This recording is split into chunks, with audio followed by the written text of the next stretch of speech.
Au ki mo ua ko ngā ko e teu e sivi. Ka ihe poni ko nau whainga bāri e ke nau lawa mai ki kolo e kini.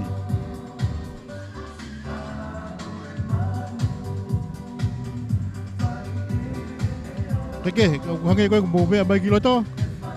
Ko e kau ko sutuku e nā ku nau kamata e nau kaure vela.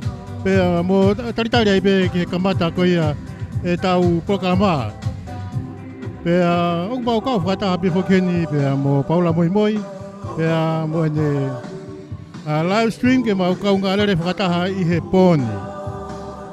I he whenga aki whakataha pea mo e kautaha kamawholarea.com.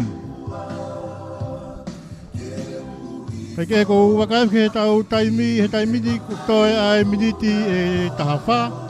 Pea hoko ai walu. Aia koe tau taritari peni.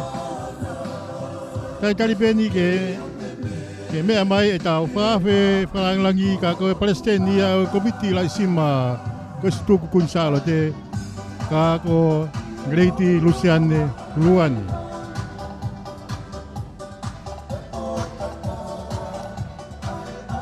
Kula wei pena e lere ko ngai taha ni po. E konsenya ni po ko tataka mo tonga ni pe hange kau ma ko e tonga tataka mo tonga ulaki mahalo nai po ko ua na lere ani po ka ie po ni ko e po lahin. Ai kula mai ka u fifine.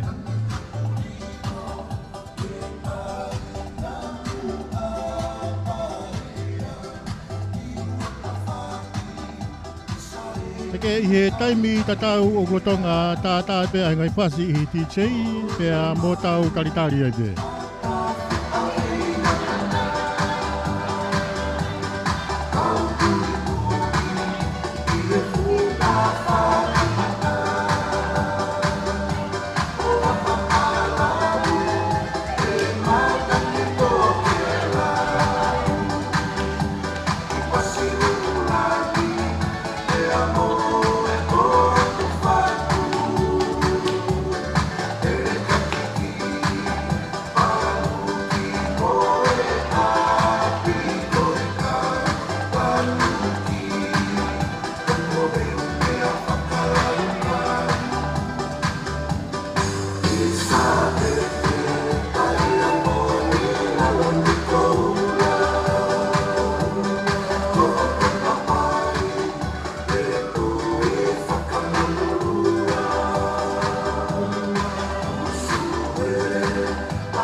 Ke kau wa mai whakeni i tatau motonga. Ke tau uraki hua kolopua whakina i heni i mua. Pea kai pea no kau whiwhine. Ke motoki mea mai pe kai anai nai.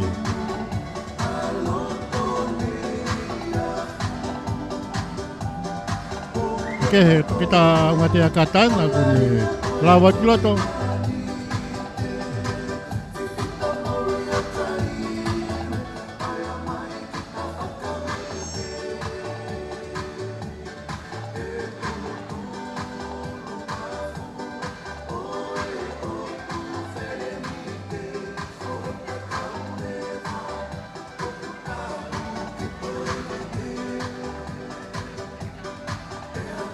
Ko lawe ia ko e po ni ko po ni mana.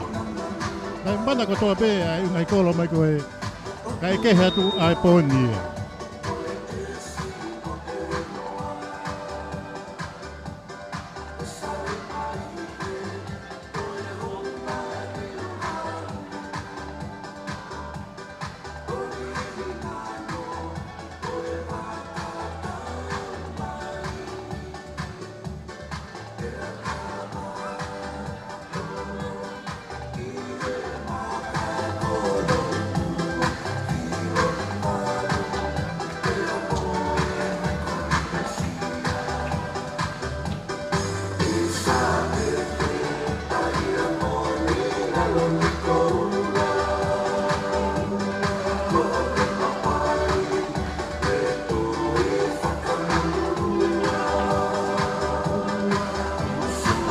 Peke ku waka kon kuwa mai ai tau programa kai tu kore fai ngabari ko ni ke uki ka tau ke ia tu ai tau programa ko ia ki he poni ai ko e konseti o senturi kau ko tuku ai ko lisi ko kun salote kolo kakala taka motonga ki he wafe wo fulu mafa. Ya, koe tau whalangilangi whoki ai konseti tataka motonga ko Lady Luciane Luani. Ya, koe tau MC whoki he pōni koe se tuata lahi ai whai lotu toi tuu ko lere noa. Koe hangi koe neu lawe ke nai koe taimi walu koe tau kamatai. Aia e kamata kia ai lotu pea mo e whaiwhekau ko ia o tataka motonga ua whaiwhekau whatai wailea e hoko tai pe ki harea taritari e whahako tui e matapure atungi ko tui ono pea ko e nelawa ko ti kamata rewa e tau katoanga konseti o senturi aia ko e kamata ki taulunga whakawa ko pataloni o kolisi tuku ataka motonga whakatoa e ki salote mau taimi tuku aho. E hoko taipe ki he kau kolisi tuku o ataka motonga ua mo e nau kau whamanatu. Pe hoki ki he kau kolisi tuku o ataka motonga tolu mo e nau kau whamanatu. Pe hoki tā tuku e kau kolisi tuku ataka motonga uraki mo e nau kau whamanatu. Pea e whahako rewa e ola o e whengapaanga mo e rea whamalo a Stella Lupeono na taira kepa ka koe pure ako o e kolisi kunsalo te. Pea whoki ki he lotuku e whahako te e whewhekau whanua aho kawa. Pea tok whaosea ki a e whasi whanua.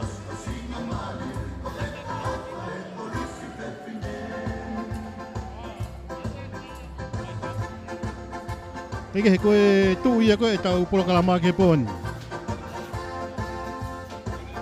Ai ko wakai whoke whoi tālunga nai e taha ua.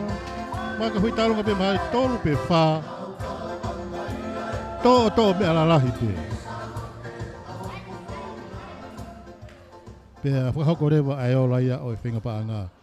Pea tau lawa i ki he poni.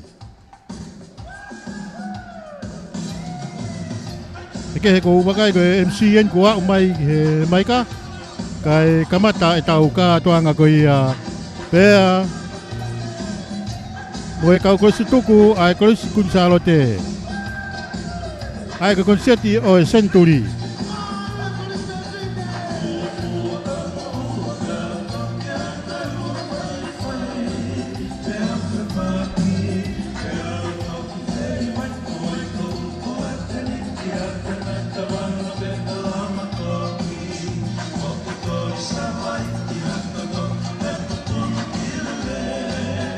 Eke ko hiko ana ulotonga. Wahako mai me DJ ke whana e ki ai pōkoni, pōmahoingani. Ai e kono whakatataha eni o tataka motonga katoa.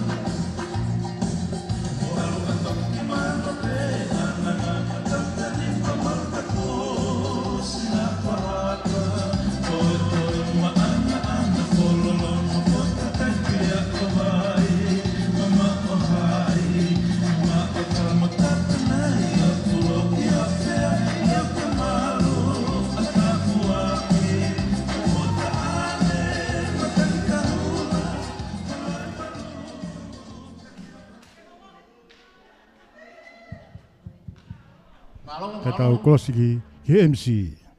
Ko famore more be kai ki whakahoko atu pe whatongia koe ni. Hange koe o mumea i ko kamata e tau poro kalama i he walu. Ako hi koe tau whaafi whakalangi ko Luciane Luani. Ko wawe pe tau taimi. Ko ne mea mai pea tane Luciane Luani ke hono mea anga. Ko e whaia e tau lotu. Aia ko e tau lotu whaia e he whai whekau whatai melo. Vai lahi. Ko ia ko programa e ni ko ngai hingoa ni tohi e pe tohi ke hingoa i fe. Ko ia e whai whekau tata motonga wa o whatai melo vai lahi. Ia whai rea tari e tuiono. Ia toki kamata rewa e tau kātoanga. Aia ko e tau kātoanga. Kamata e tau lunga whakawa he pataloni e kolisutuku. Tataka motonga whakakātoa. Ko e taine ko e kisalote. Mau tai tuku aho. Whakakakato pe whatongia ia ko iang. He kure ako mālolo pe mo tataka motonga katolu. Pe te tau hoko atu ai pe e tau polokalama. O ia i tei ka e umae ka wifi. O e mea mai pe e whine whakalang nangi. Whakakato lewa e tau polokalama. Malo. Koena ko e tau tala ana ko tuku mai me tomo a me he tau MC e poni. Aia ko lere noa. Ko e se tua talahi o e whare lotu toi tuu. Aia ko e tau taritari pinte tolu. Ke lau mai e tau whakalangi a Luciane Luan. Ka e kamata e tau kātoanga au toi tau minti e tolu he taimini. Pea hako tonu ai walu.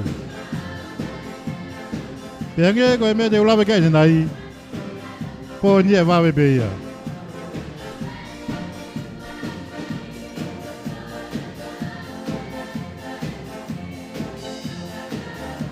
Iyo.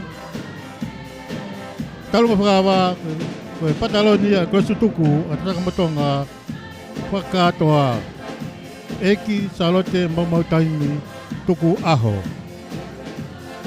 Pea whakatai ai koe Sutuku, o tataka matonga ua, mo e nau kau whamanatu. Pea whoki ki he koe Sutuku, tataka matonga tolu, mo e nau kau whamanatu. Pea tā tuku aki, e kau koe Sutuku o tataka matonga ulu aki mo e nau kau whamanatu. Pea e whahoko e peo lau e whengapanga, mea moerea whamalo, e sela lupeono la taila kepa, ngā koe pure ako o e kolisi kunsalo te. Ngā kei koe mo mea mai ki ai, ke whanau wheni ai kolisi na lotonga hiwa tu pe nga hi fasi mo tau taritari ai pe mo to fama fana i oi po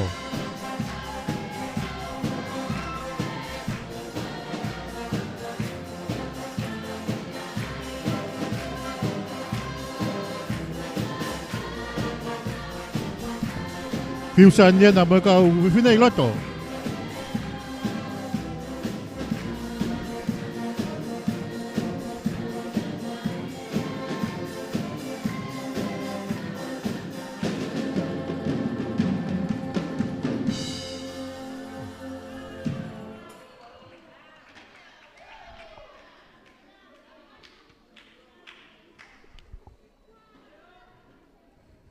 Poni fa fa bito e mo lere angi pe me hitonga hake mo ka bito e pon pe unga pe mo e ka toanga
Peke kau hipine nai loto.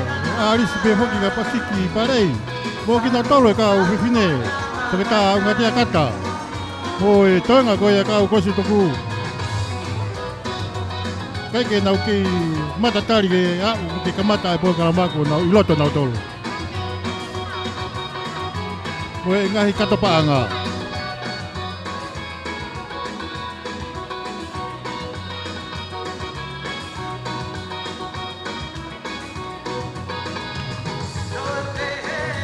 Peke ko waka tuan ko ihan ya tau falang lang ko ya ke poni. Luciane Luan.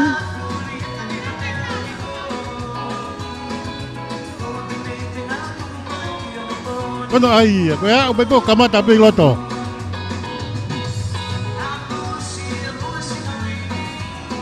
Marie.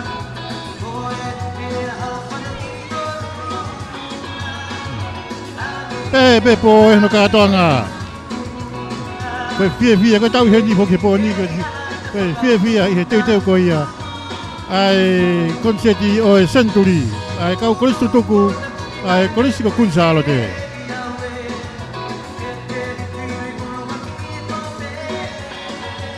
Io.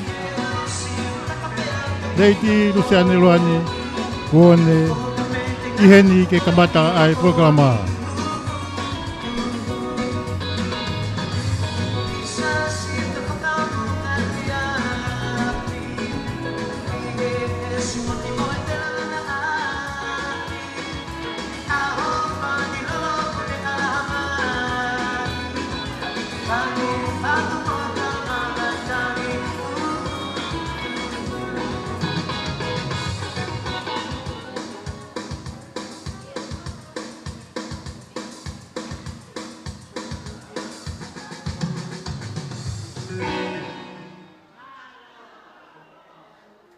Oke, ngari ku tunggu ngamari me aku toa kata kamata.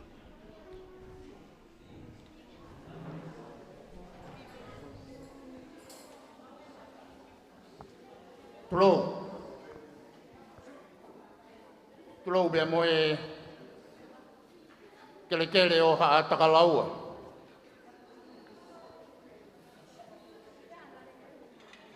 Kapki he kau taki lotu.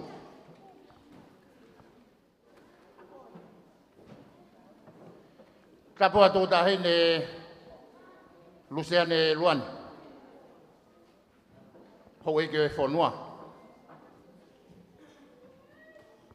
Kore be mua ke whakamalu atu kau komit.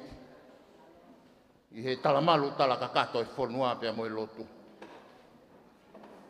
Ata mo ko e whainga maari e koeni ke whakakakato atu e whatongia o e poni. Ake koia kua mo mea i ko whirikita. Ke te whakarea i ki hape o e poni kau korisku in salo te. Ui pe ke ui hatau matang. Pe a turi e mafua. Ui pe ke tau fia. Kai te toi whakaloloa. O kore ki he tangata i ki whai whekau. Whatai melo vai la. Whai whekau e tahine ko salo te mamautai mtuka ho. Ke whai ha tau lot. Pe au toki whakahokohoko a te tau porokalama malo.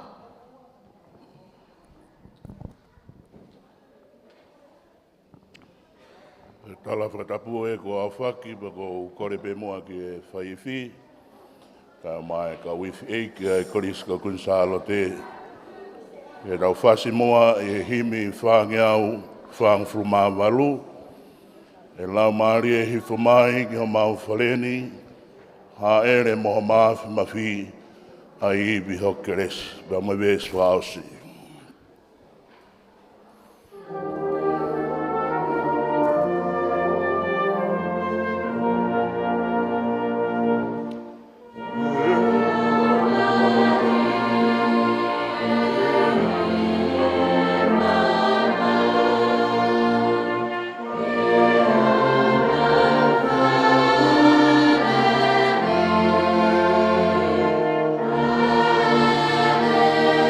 Oh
Noa maafi maafi. Ko e mau lotu ia. Mo e mau tautapa. Ko e mau whakawhita ia. Mo e mau whakalangi langi. Whakamore more ka matawhi e tonga o whinangalo. Kai hā e rea e he laumari e mā oni oni. Ai kātoanga kua mau kamatani. Tuke haere mai au whakatapui ho mau loto, ho mau atamai, pea ke whakatu upure angai, pea ke tala whatongi ai i he kātoanga o e pōni. Tuke atua mau sino, koe whilau ke tapu, koe whilau ke moui, koe whilau ke whakatupu hoi fua, ki e hangai fofonga mai, ai a whiana. Haere mai lau maari e maani on, o ke whakanofo, ai kātoa ngani ki e taloni a hokerisi, pe toko ai pe o toa ke whai apasia, mo whai mamalu, ai mau whai kātoanga mo e a whiana. Ke mau fie, ke mau rea whata mo e apostolo, ke mau fie i he eki. Ka mau ka ofa, au mau whamoni au tūki mua a ofa, he koe otua ko ofa ia, talu mei mua i mua. Ka mau ka māwhana, tuke whakamāwhanai ki mau tōru, e he matangi o e lau maari e maonioni.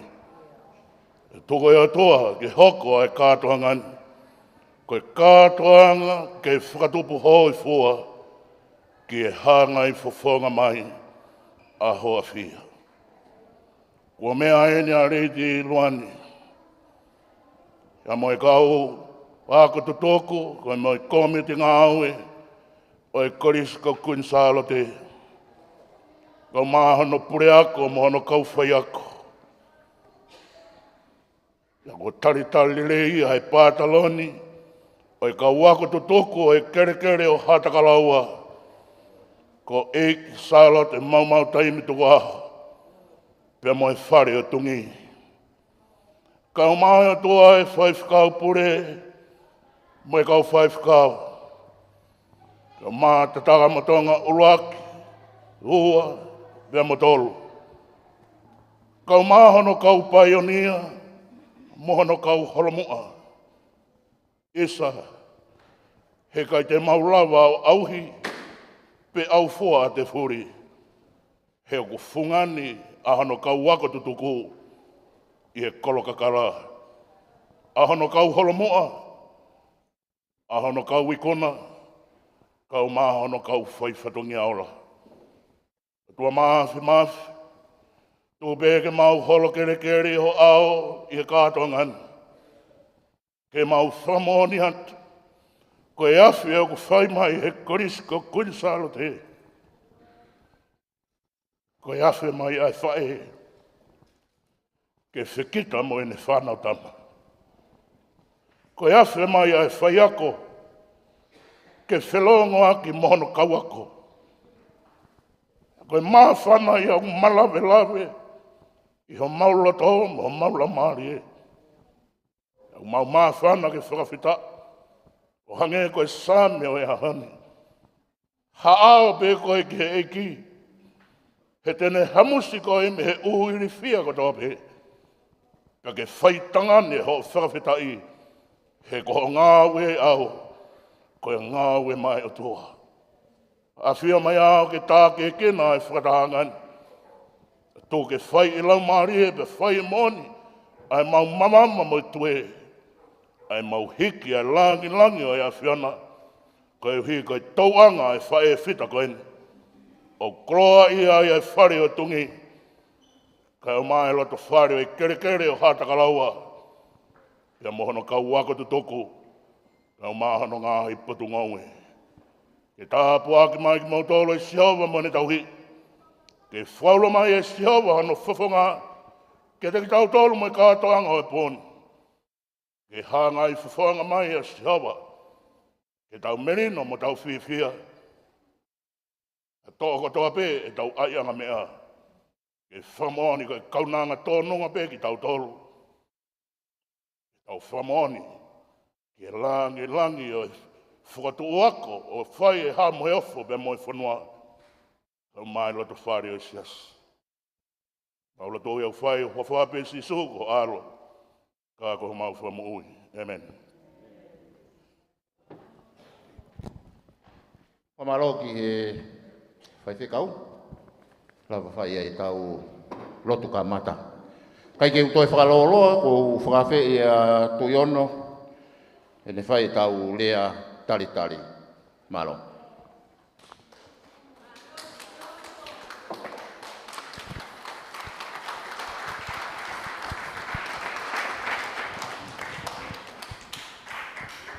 Whakatulua wat. Taini ne Leiti Luan.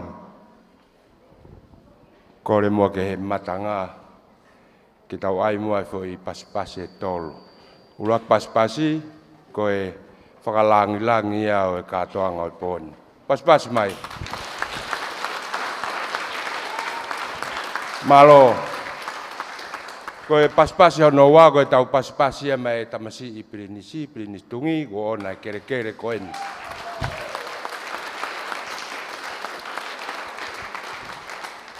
Pea ko e pasipasi hono tolu, ko e pasipasi ia ma e pataloni o e komiti tutuku, ko ako tutuku o tataka motonga tahine ko salo te mamau taim tuku aho.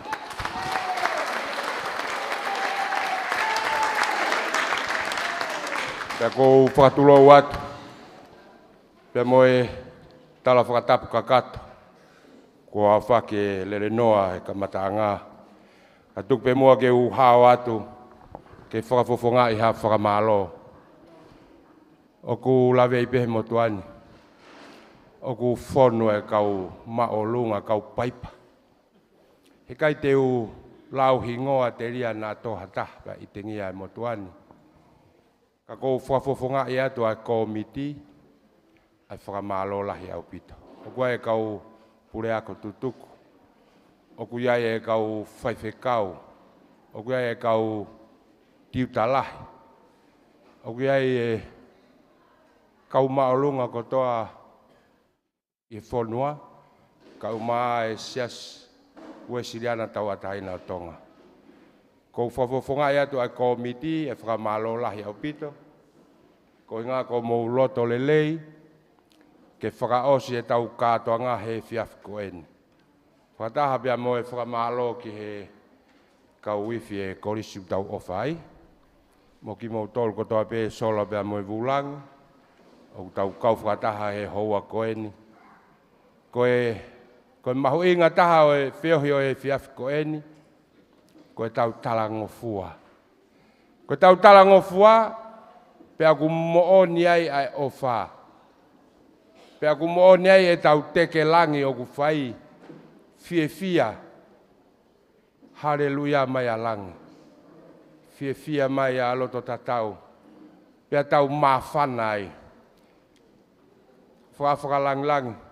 Nei whai e ki teke lote i koloua.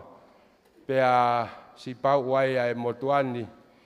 Ki a mere taulanga kau maa hoa e whewkau malolo, mere loni. Koku ki uhiki. Ke kalasi whaa. Pena whai e ne tau o lunga, koe whakawa e ia ki he tau koe e huai ki koris whewhine. Ka koe ua noa tolu, e whafoki mai taks ki muani.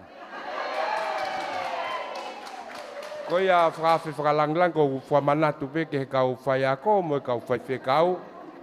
Koe ki uhiki koe ni, oua e kata manuki. Kai kehe, koe tau tūku hua, koe tau mawhana ia, e toi ai pe mo e ne ta olunga ana he poni. Koia, kou whawhawhongai atu e komitia e o whalahi atu sea. Kau maa e kau whewhine, tala monu atu he whiohianga o e whiafkoini, koe e kipe. koe eiki pe e malawa ia tai malawa. Tau fia ke ngari koe tau koe ako ni tau ofai. O ia ko tala monu atu, o falahi atu ka tek motol malo abito. Lea tali ia be motu yono ka ko marapure atungi. Ko malora hiki a se ono e whai o tau lea tali.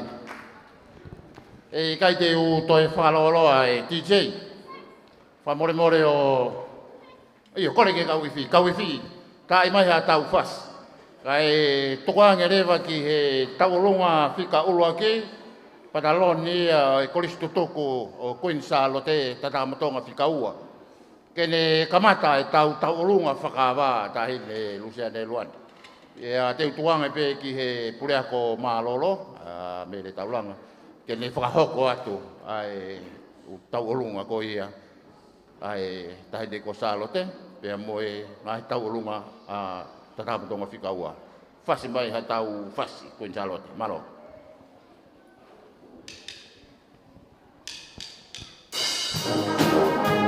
Wena koe teu ana ke kamata e taulunga uluaki pea mo tau katoanga konset koia e poni. Ka konseti o Century, ka kostu toku ai kolisi Gonzalo te. Ka ko kolo kakala tatamotonga. Mari. Keke koe ki hiwa tali pende tau whanau. Tali ke mau mai ai tahen taulunga ka koe tahen e pataloni. Koe kosi toku tataka motonga whakatoa ko eiki salote mau taimi tuku aho.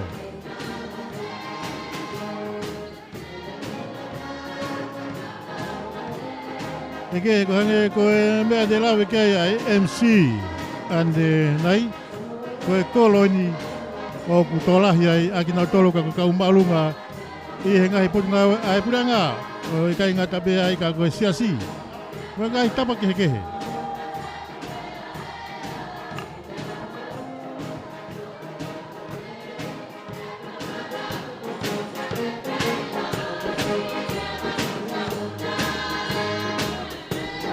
Ia patau tali aki tau taulunga uluaki ka kohono whakawaya o e tau taulunga pea me tau konset ko ia ki he poni.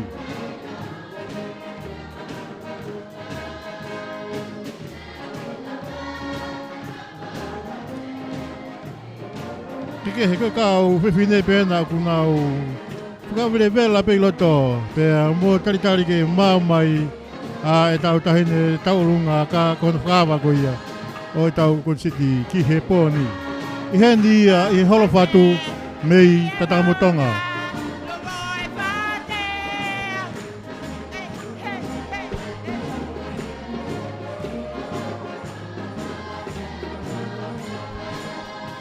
Ngai koe neu lawa kei nai, tau ka whakataha whakipia mo paula moi i he poni.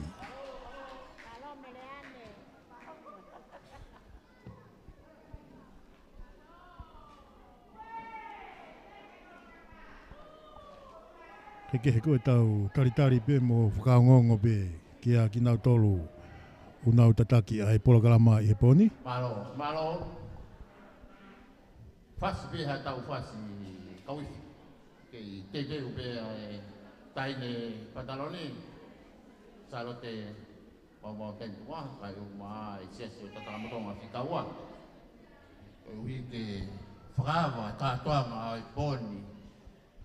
Kele pe o ha takalawa tama pilinsi kai uma luan di Lucian kau iki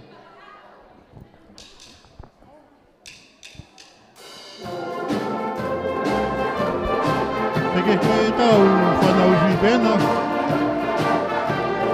Nau koe ami pe whasi Pea mo tau taritari ai pe ke mau mai ai tahine tau olunga Ka koe pataloni oe koe situku tatakamutonga whakakatoa. Koe tahine ko eki salote mo taimi tuku aho. Ike hito ka whiwhine wen nau toe lawa mpeki loto. Whai pe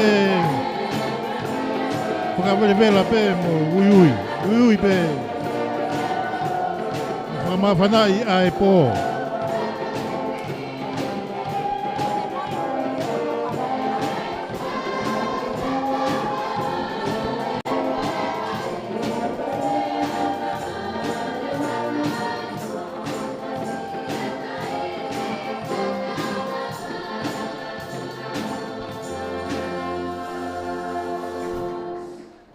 Malo.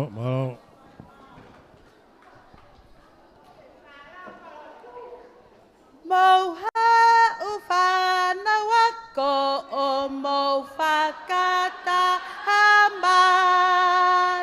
Ke hiwa ki he ngawe mahu i ngā kua whai. He kau matu ana e pokotu uhai. Kalisi ko kuini salote. Moha ufana wako o mo whakata mai. Ke hiwa ki he ngawe mahu i ngā kua whai. He kau matu ana e pokotu uhai. Kalisi ko kuini salote. Pole ihe hua whakoia. Hua wha oi kuini na e ongonga. Hua wha poki a ho tautu i o whina. Hua wha o kuini salote. Tue, tau hiwa fie fi. Tue,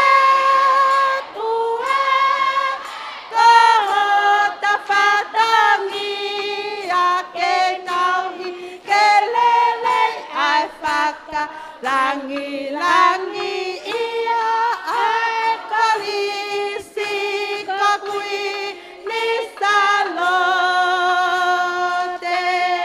I he sipoti ko e vaina poto ape. Mo tau talitari e pe i he tahine taurunga kai kamata ai tau ka toanga ko ia konseti ko ia o e pōni.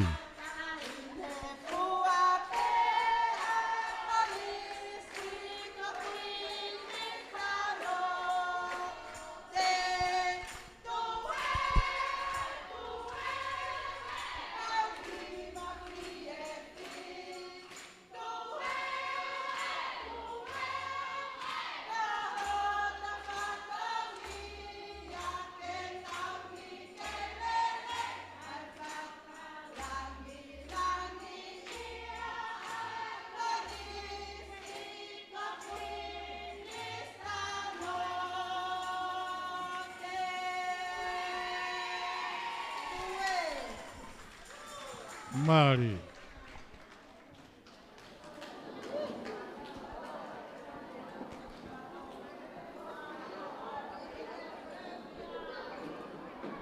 Tahine Lady Uluani.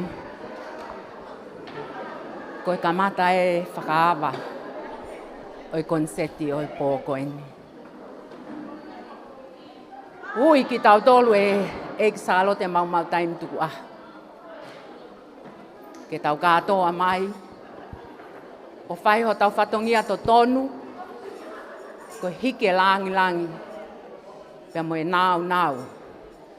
Oi kolisku in salote.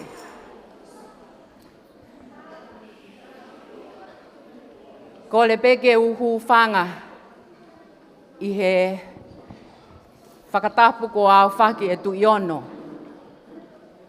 Pea mo lele noa. Kai hao hake whine motu ani. Ke whakatau kei. Ai sias, mo e kāinga, me tataka motonga ua. Nā whakahoha ape ki he toki kautupu hake ki muini.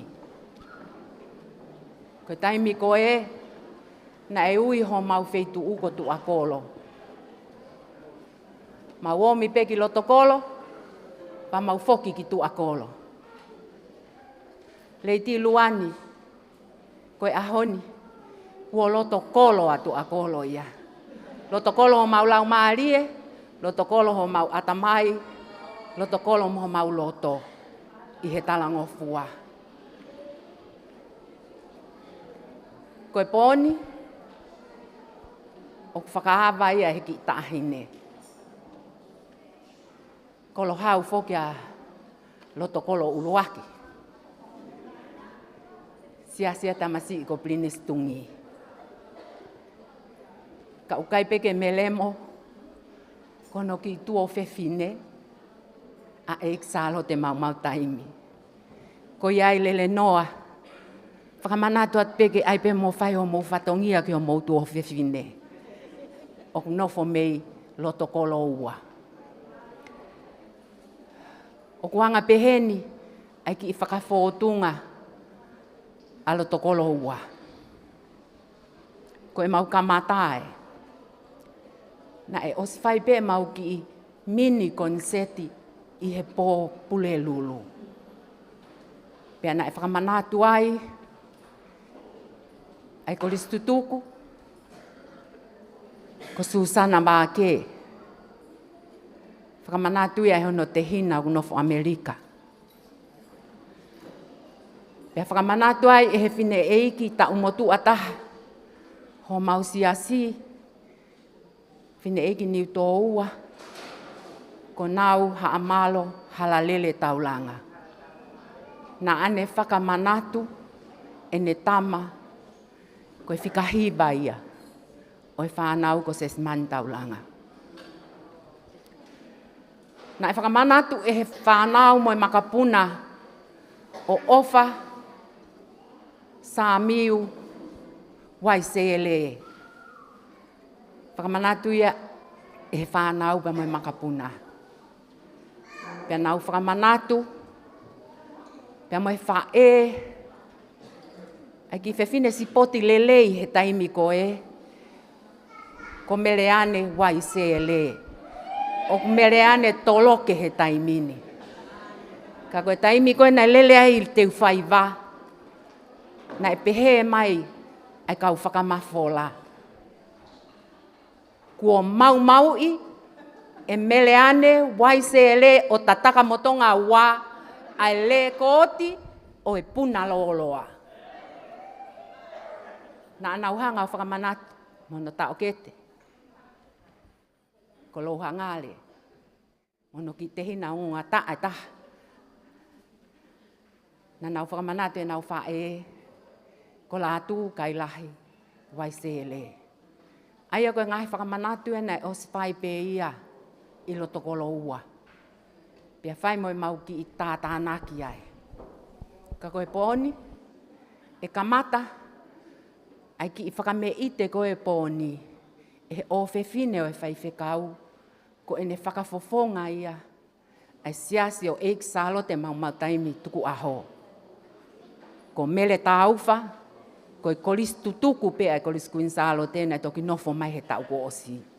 Pia ko ia, tēne whakafofonga, ai tau olunga ko ia, ko e tau olunga siasi. E hiri pe ko ia, e hoko ai, pia mo e tau olunga e taha, ko e loto whale lo a manu. Ka ko e loto whale lo a manu, o takai whala mai ki ai e ki te hina o e tiuta lahi lo lotonga. Pia ku ilo pehe si i ene kihi. Whana mai, tuku pe e ku ki i koini, ke ulele moia ki loto kolo uluaki. Ko uhi ke ukau whakataha. Pia mohokta o kete, ko tiuta lahi lo lotonga. Hiri ko ia, e hoko mai lewa, ai tau olunga ai whānau wako lalahi a tataka motonga ua. Pea osi ko ia, pea hoko ai pea moe tau olunga ai kolistutuku, pea whaka osi ake whaivahiko. Whaivahiko koe whaiva iloa pea koliskuin salo te. Ia i pe kau hiko mo oni, paku ia pe me kau hiko taka. Tēnā tō kolosi pe nau tolu he nau whahinga kolosi, koe koloa pe ke molu malu molelei. Koe ki polo kalama ia e pōni, leveleva e whakahohaa, kau tatauat. Ki mua ko ia, ko tuonga ane ko tu iono. Ai koe na e whae lea tari. Nei hao me paanga tahawhe, o kore mai ki a te au. Whakamāto ato i ato no le sisi tāpure ako, ai ki whewhine koeni, pe ko whe pe e lava o si vihu pe e hula lo ua ea, ka kua pau ke huia ke he koliskuin salo te. Nā o si ai ne tahawhe he popule lulu, pakune toi o mai ene ai tahawhe, ke whakapapau i aki, ai le sisi ta ki kaunanga koeni. O malo ke pure ako malolo. Hai, pas, malo.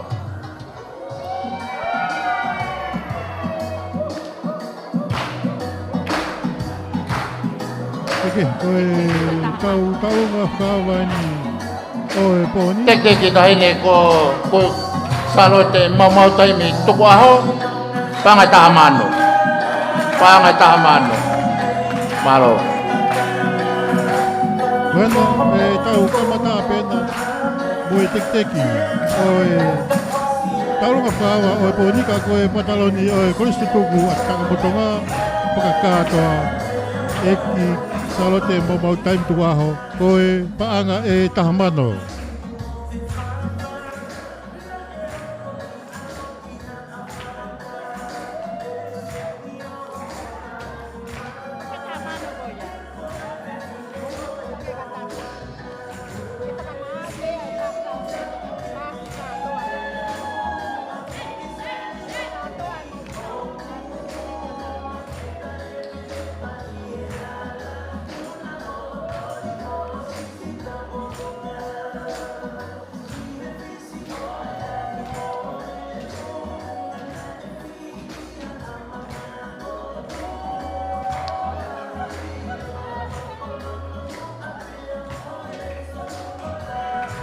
Heke kau pepine na kuna ulawa ti loto.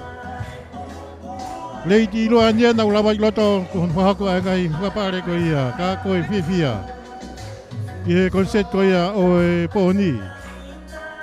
Taulunga whakawa ana. Ko hako atu ia e he pataloni o e kosutuku. Tataka moto ngā whakakātoa e ki salote mau taimi tuku aho.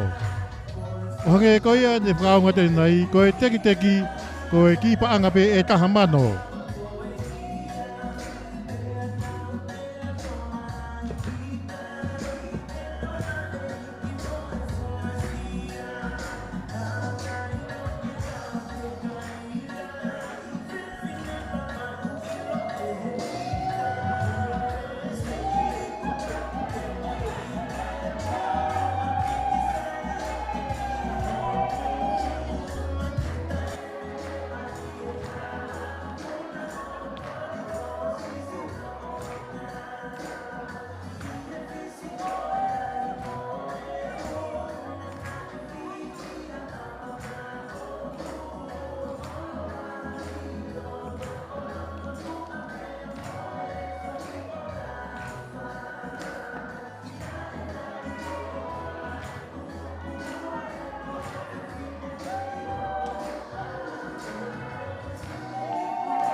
Mali.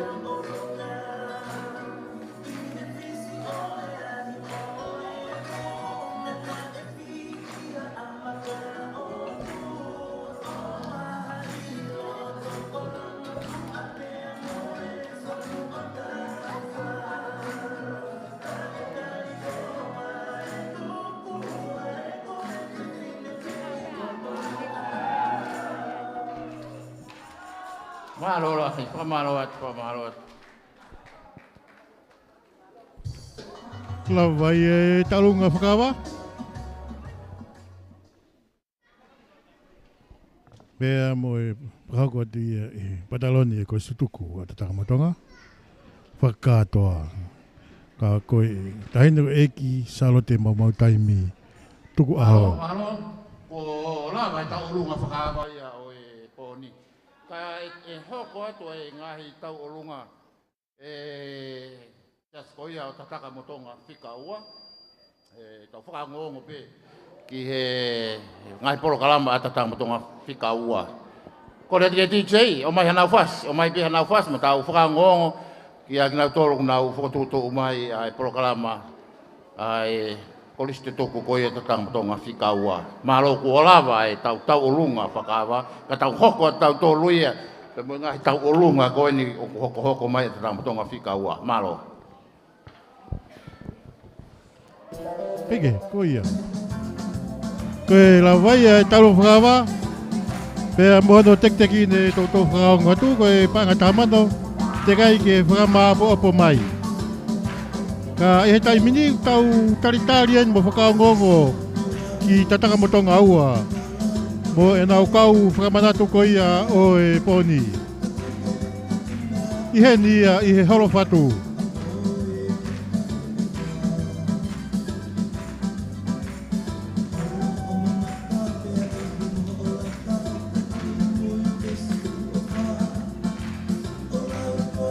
Ai a koe pōnia koe whakama opo mai pe. Ai ngai whitu ke koe ia i tatamotonga ai a ko raki ua pea mo e tolu. Ai a tau kamata ton ki tau hoko atu ki he tatamotonga whika ua. Ko e tāri pēni kia kinau tolu ke whakahoko mai mo whakaongo mai ai ngai whakamanatu.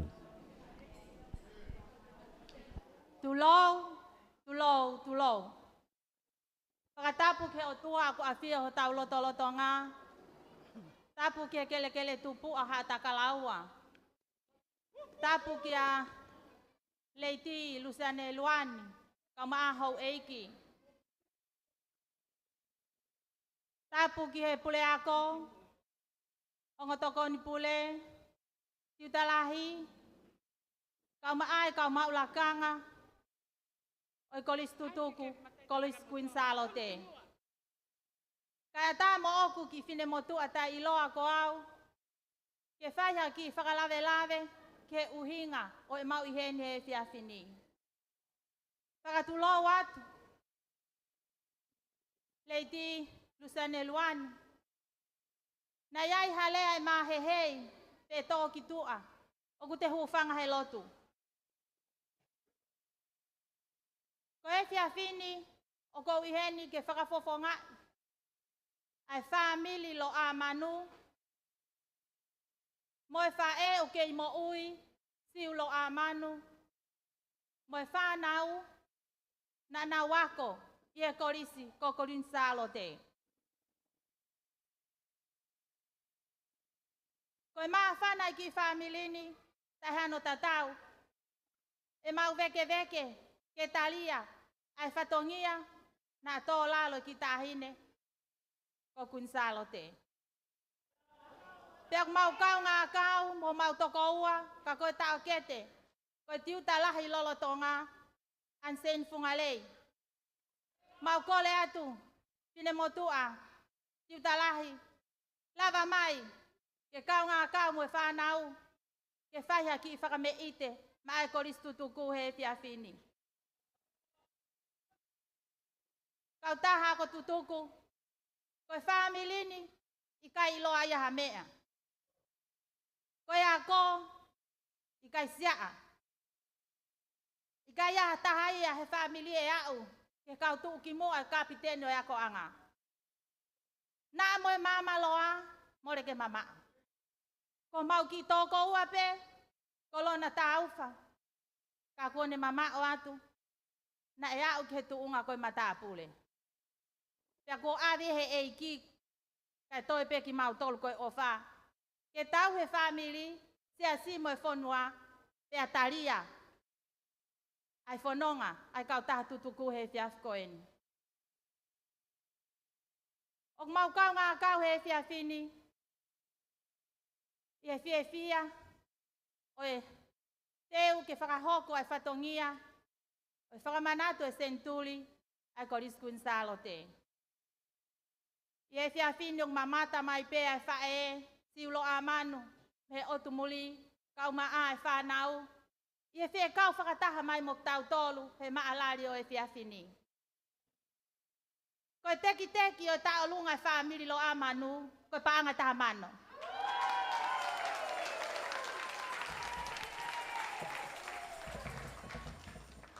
Leiti lusane luani o ki kai aha ko lolotonga ia ko tui ko hu mai pe ku kau fai va o ko ni ia mama ho na loto ko lanu ok mau foto aki lanu lele ko fanga mo ko puna siulo amani tonga ni ko fa na tangata pe ka pa na ngofua ke hu e fa na tangata ke koris kun salote na fa hu na tol ki ai kai kehe nai ave ia he nau whangata mai, ke korisi na wako ai.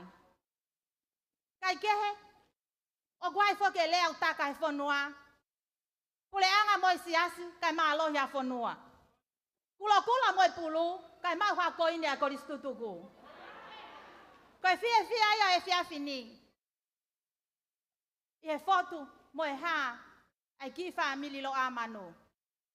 Kai manatu merie ke korisi, nai fai ho mau na moai o mau poto he tui poto he niti poto he fika fa pe ne ongo pe o ku fefe ka ko papata pe ka nai lalanga o ki ai pe mo teki ai fa nau nai o mi me nau kui me I kale ka nau loto lele I foki ke fa ta lunga e fia fini ko panga tafe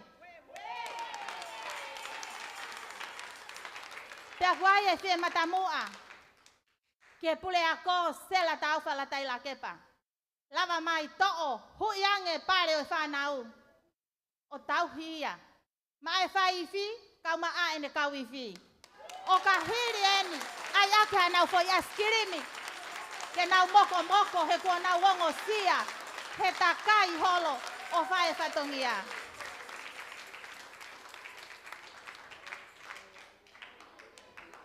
leiti ilusane luani ko tuunga maa tuani o fai peho no tauhi. Ako nekina. Te fai peho no whakahino hino. He wa I hala talavo o nau whanongai. Mo e whaka muna. Ke whiri peho mo hoa. Waifi ofa anga. Ha aho. Mei he whanau api ako koris kun salote. Koia koe fia ia he ki family he fia fini. Na fai utalai hanga mai. Ka koe maa whana pe. Mo e fie kau he lau. Mo lau he pue. I he talia ai whatongia. Me he api ako whakatalu. Kolisi kuin salote. Tua o whatu. Malo. O kui heni e hoa ana seini. O fai whekau se misfungalei. O ostohi he koni sutone. Lelei au pito mere taulanga ke pu I he fai whekau I he poni pe. Koi ai, kataki, se misi have a pawa fungalei, make your way up here. Malo, io. Fai whekau, lava mai.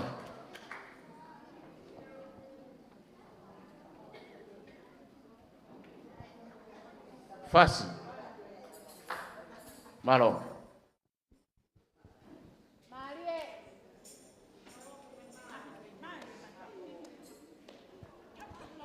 Malo, kole tu mo to langa tau lunga, ka koe ha mo ngai tau lunga, o hifo ke ti sei ho mo fasi pe koe ka wifi. Ko hi ko lava pe koe no whakale ha mo tau lunga, ia tuku mai. Unga ke ua te tau toe fetaria, koe kole to malo.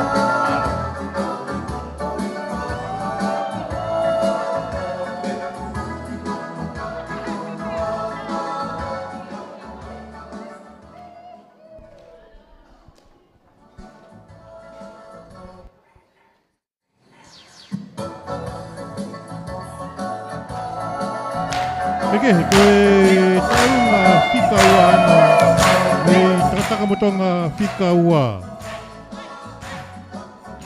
Aia ku tataki mai he family lo a manu.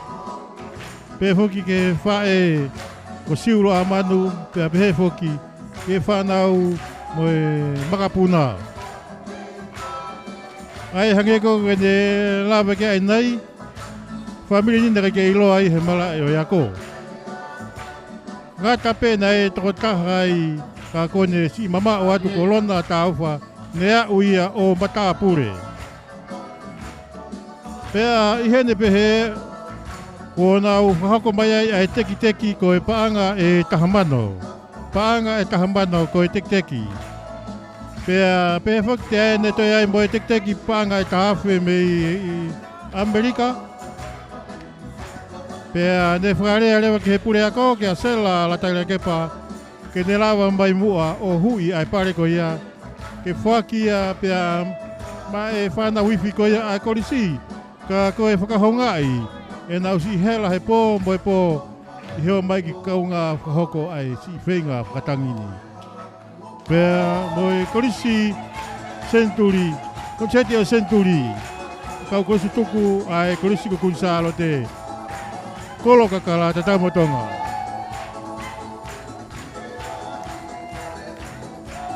Teke, nge ko ia koe.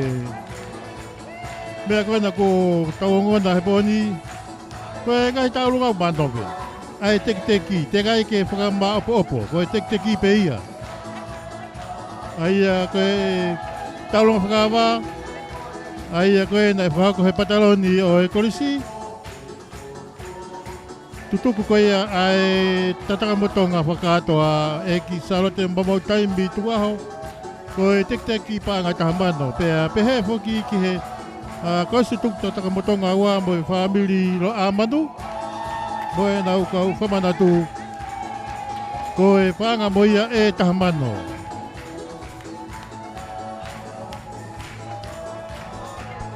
Okay, mo mea mai ki ai.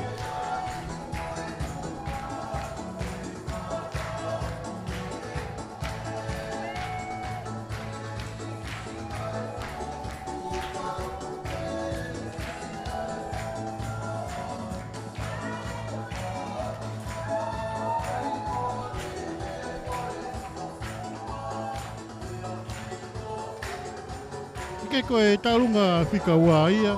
Ai a toe mai be e tau hoi taurunga nai e ua. Ai a koe tatakamotonga whika toru ia. Mo e nau kau whamanatu.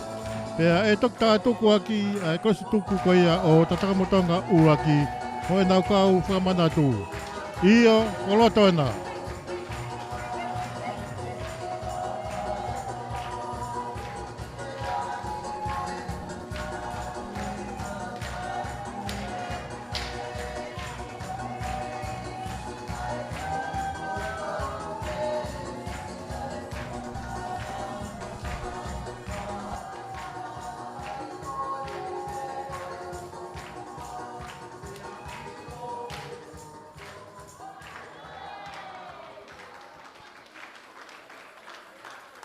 La vai ai taulunga whikaua, tatakamotonga ua, pea mo family lo amano.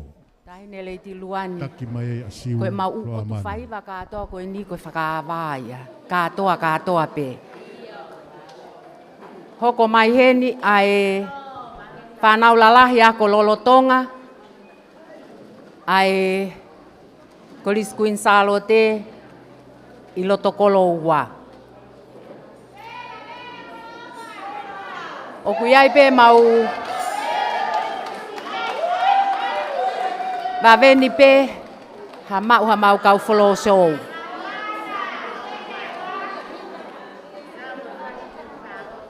Koe mau whaiva koe ni o koe ako pe he taha o i kau whai ako lolotonga.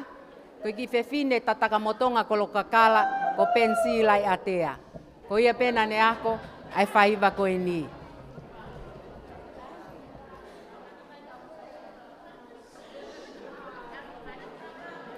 Kataka silivariti ki ole wake kamata e tau whaiva. Ki hange koe ni whaanga mai tau ke i lere pe tau toluia koe ni. Whakaawa pe. Ka koe roto kola ua ani pe a moe nau whai wā. Taurunga tokolahi.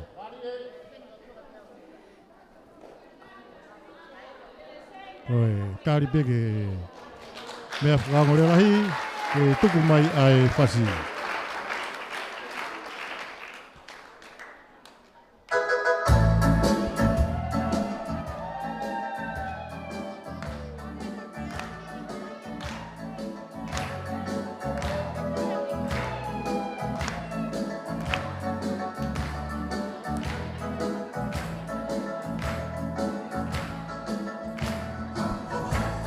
Hange pe koe ne lawe ke ai whakaongo mai koe ia ai tārunga koe ni.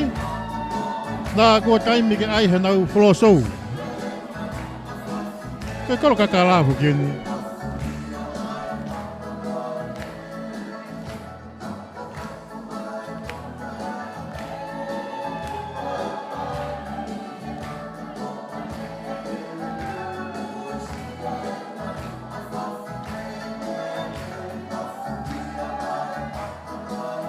Marie.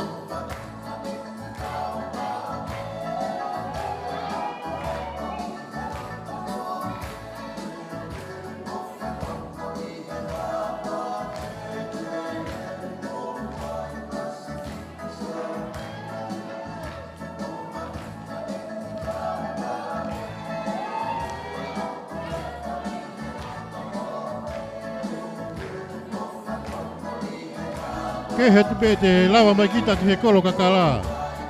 He mamata ai ke ngahi kakala ke he kehe. Mau lawe monu ai ki he ngahi kakala ko ia.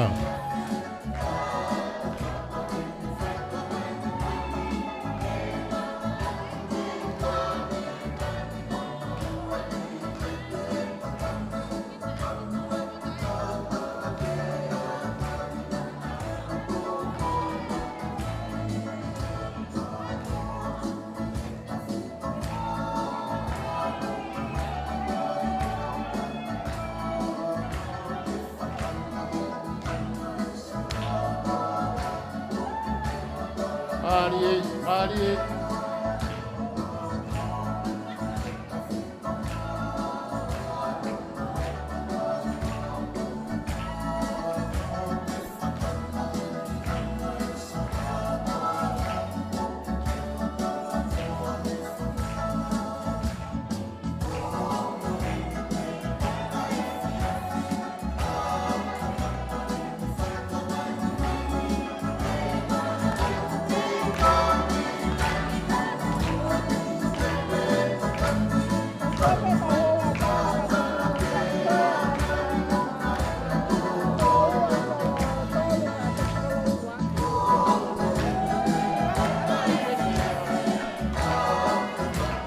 Malo.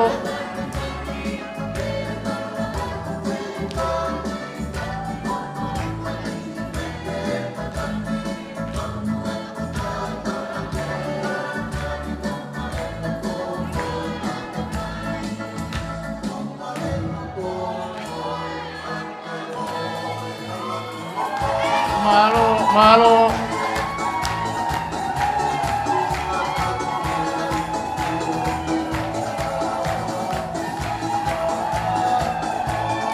Ia, koe tālunga ana, motu pe hu, ahono whasi ona koe hala ko papa.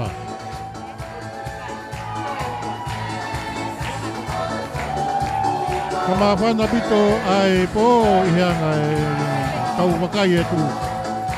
Hange koe ne whango mai nai e tau tātu kue. Pea me konseti o Century, o e kau kosi tuku ai kolisi ko kunsalo te tatanga motonga. Ko e kolo kakala.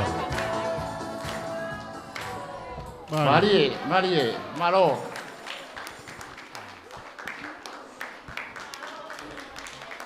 Malo, kata ke o tanak mai tau pale. Ko ne whakapale i pe koe, ko e paanga ia e church. Tānaki mai. Ko e hoko koe ni koe whakafofonga o e kolistutuku. Koe ki whewhine koe ni na e toki nofo pe moia me he College Queen Charlotte. Pea kune whakafofonga a e tau olunga a e kolistutuku. Veronica, hu mai lewa. Ko hili pe koe ni pea hoko le vai a e hiko, whaiva hiko.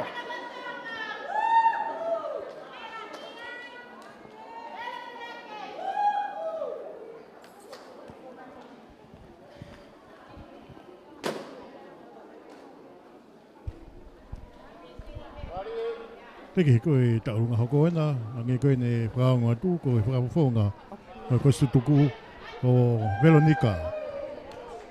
Pea koe ne lava koe te tau hoka ke hiko. Teki he kako muwakai mai koe teu ni o e taurunga hoko. Malo, malo.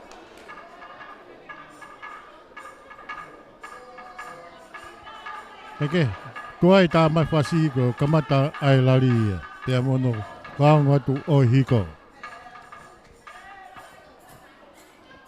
Ange koe na kore atua de nai, mu tolu koe ha mu taurunga whai mo toku hake ha mu whasi ki he DJ pe koe kauwifi. O toi ki i puke e tau taimi ka ku omi e polokalama koe live stream e hoa pe ua. E koe ui ko ngari ko ose hoa e ta.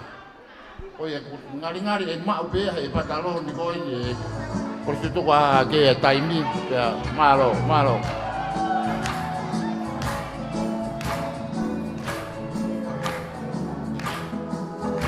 Ia koe pastalunga na mea moi hiwai pitu taukai.